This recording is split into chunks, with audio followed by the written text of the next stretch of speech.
Hello VC, welcome to my channel. Tony here. Hope everyone's doing well.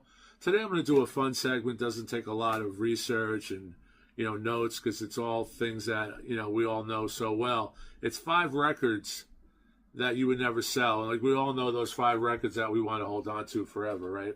Now, the reason I'm doing this video is I just watched Lionel Richie's take on it. Lionel Richie's has a very interesting channel. He's been around a long time. I think he was one of the first channels I started watching before I got into this craziness of a VC channel. And he has an interesting take on it, because all the other takes, or a majority of the takes, talk about, I don't want to sell this record because it's sentimental. It was my mother gave me this record, or my girlfriend bought me this record. It was the first record I ever bought with my own money, type of thing.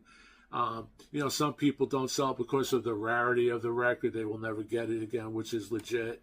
And Richie's take was, quite different. And it's kind of what I'm going to try to, echo some of his thoughts. His thoughts were, you know what?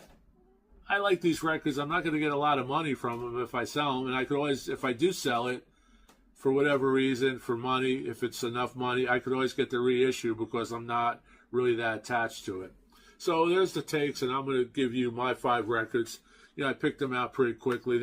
I wouldn't sell a lot of my records, so 5 records is kind of, it's easy and it's hard. Like, which 5 records do you put on the segment?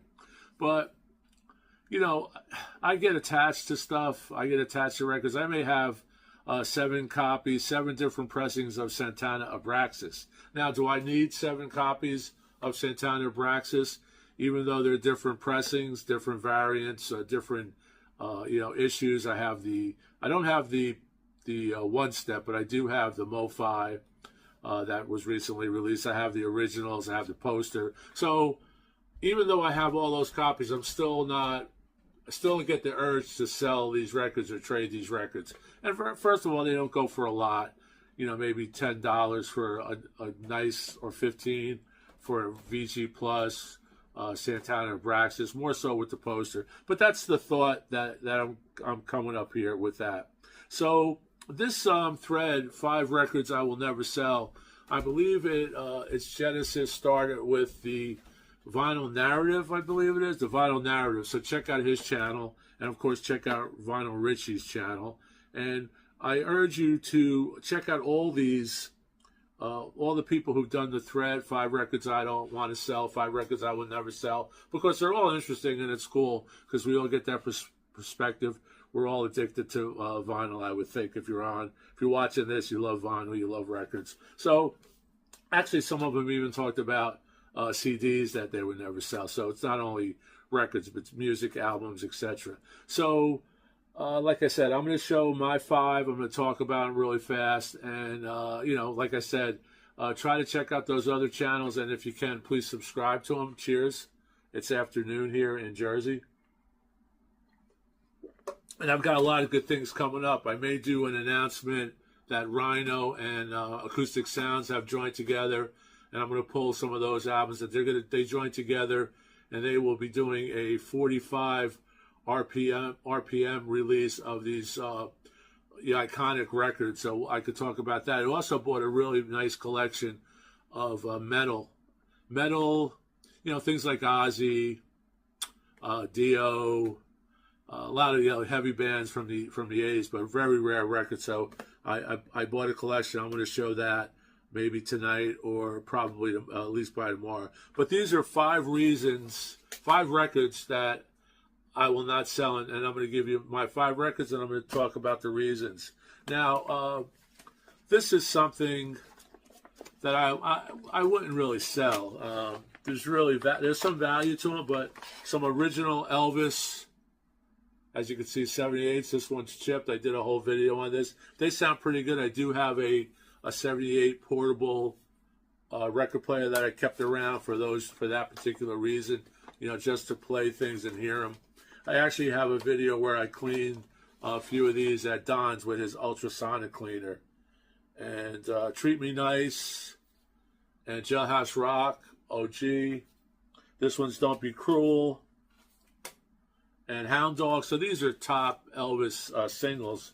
Also, My Baby Left Me, and I Want You, I Need You, I Love You, with the chunk taken out, suitable for framing. But this is, when I pull these out, this is a packet that I will not sell. Also, I have All Shook Up on that 78. But these records from England, these are 45 RPMs, 10 inches. These are ones that I have sealed. I won't sell these. I have some that are open as well. Same records. This is Wooden Heart, Tonight Is So Right for Love, Puppet on the String. Now, these are the best sounding Elvis records. And it's up there. I probably top 1, 2 of the best sounding Elvis records I have.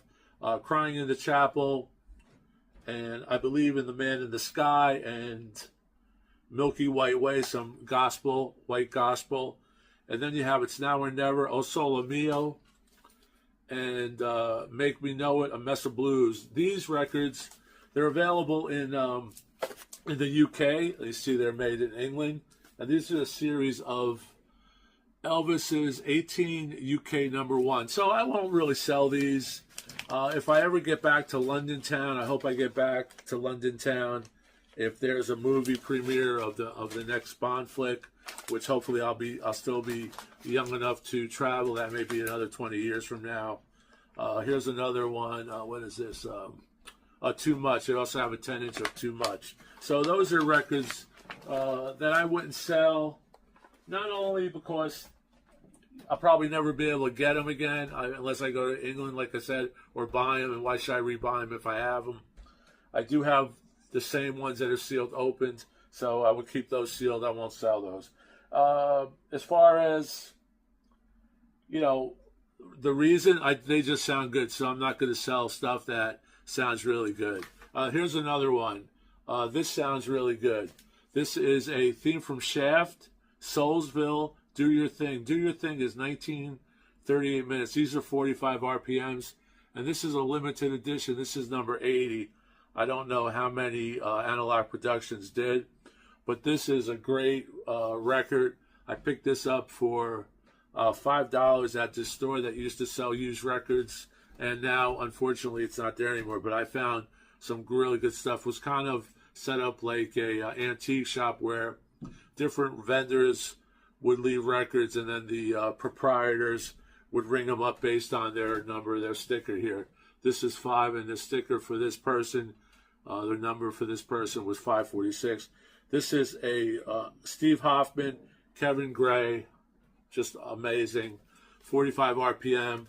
I love the theme from Shaft, and this is my go-to if I want to demo my equipment for people and show off the system.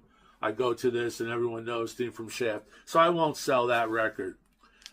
There's a lot of records, a lot of jazz records I would never sell because I'll never get them again unless the money's right. But normally I won't sell them. Here's one I don't want to sell because I got this from a record store I worked at during college, so it has sentimental reasons. And I also love this record. It sounds so good, and not too many people have this original Good Rats.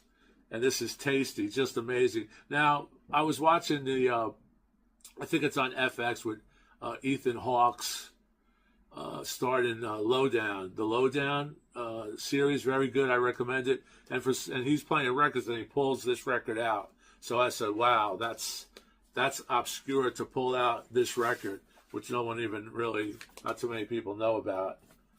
Here's the inner, the original inner. I don't believe this is a white label. It's a palm tree. I believe this is, I don't think this was ever in green, but this is Tasty, promo copy for DJs and stuff. So I would never sell that because it sounds so good, and I'm not going to get a lot of money for it, even though it's a promo. It's only stamped. It's not on the record, I don't believe. Oh, this says promotional, not for sale on the record as well. You can see that. So, I'm not going to sell it.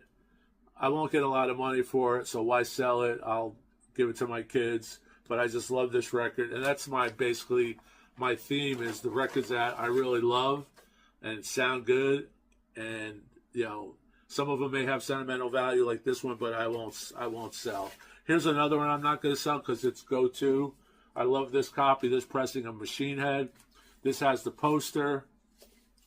This has a poster with lyrics. which is, you know, hard to find in most issues. There it is, a trifold there. So this record sounds so good. I put this on as a demo. The treble, the mid-range, the vocals, the whole record, it's a perfect record. Machine Head's been reissued a million times. Not a million times, but a few times. Never bought the reissues. I was always tempted. But like I said, a lot of videos, you got to pick your battles. There's so much great stuff coming out, especially the last 4 or 5 years. It's really difficult. Here's another one I'm not going to sell because it just sounds so good. I've had it since it came out. Bought it when it was new. Moontan by Golden Earring. Just a great, perfect record as far as I'm concerned. This is the American edition with Radar Love, Candy's Going Bad, Vanilla Queen, Big Tree Blue Sea, Are You Receiving Me? If you don't know this record, check it out, man. That's the Trax label, if you could see that. The great Trax label. Vinyl is near mint. I've had this thing for over 50 years. You know I don't look it, but over 50 years, it's hard to believe. Got ring wear. We all have ring wear. I actually did a whole video on ring wear. Here is the record that was pulled, a U.S. pressing that was pulled because of the cover. The same record, same lineup, Radar Love, Candy's Going Bad, Vanilla Queen, Big Tree Blue Sky, and Are You Receiving Me? Then I picked up, and I won't sell these because I just love this record. It's a go-to record. And if I did sell it, I don't think the copy that I would later on have to pick up again is going to sound as good as these, especially the reissue cover. Here's one that's on Music on Vinyl, Moontan. This is more of a British lineup of that record, and it has it's an expanded record. So I think that's all my records. Is that 5? 1,